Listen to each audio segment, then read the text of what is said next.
The Tree That Remembered Every Footstep. English Story Level 2. In the village of Hollowend, there stood an enormous oak tree that everyone simply called the memory tree. Its branches stretched across the village square like giant arms, and its leaves shimmered silver at night. People said the tree remembered every footstep that passed beneath it. Some believed the stories, others laughed at them, but all agreed the tree was older than anyone alive. Amira walked past the memory tree every day on her way to the bakery where she worked. She often paused to admire the twisting branches and the thick roots that curled like ancient ropes. Sometimes she felt as if the tree watched her in return, listening to the rhythm of her steps. Though she didn't believe in magic, the tree made her feel strangely comforted. One evening, as she carried a basket of bread back home, Amira noticed a soft glow at the base of the tree. Curious, she stepped closer. The glow grew brighter, revealing a small hollow in the trunk. The hollow pulsed gently like a heartbeat. Amira hesitated, then reached out and touched the edge of the glowing wood. The moment her fingers brushed the bark, the tree shivered. A warm breeze wrapped around her, though the night was still. Suddenly,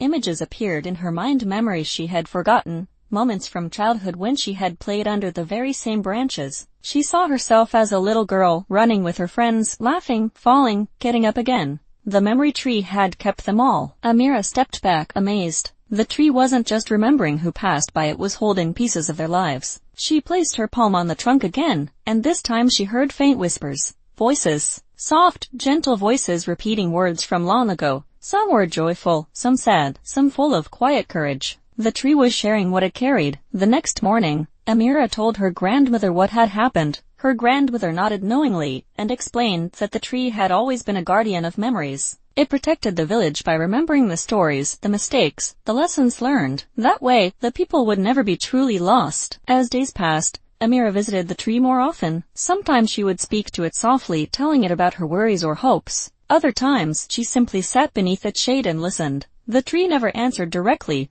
but its leaves rustled in a way that felt like a response. She found comfort there, like talking to an old friend who understood without judgment. Then one night, a terrible storm swept through Hollowend. Lightning cracked across the sky, and the wind roared like a wild beast. Amira watched from her window as branches bent dangerously. She feared for the memory tree. When a loud thunderclap shook the village, she grabbed her coat and ran outside. Rain hammered her face, and the wind pushed her back, but she forced her way to the tree. One of its largest branches had cracked and was hanging dangerously. Amira pressed her hands against the trunk and whispered, "Hold on." The tree seemed to tremble, and for a moment she felt warmth beneath the bark, as if the tree heard her plea. She called for help, and soon villagers arrived with ropes and tools. Together they secured the branches and protected the trunk from further damage. The storm raged on, but the tree survived. When dawn broke, the memory tree stood tall, wet but steady, its leaves glimmering again. As the villagers rested, Amira leaned her head against the trunk. A gentle warmth flowed from the bark, and a soft whisper echoed in her mind. "Thank you." She smiled, realizing that memories went both ways. The tree remembered them, but now the people of Hollowend had shown they remembered the tree as well.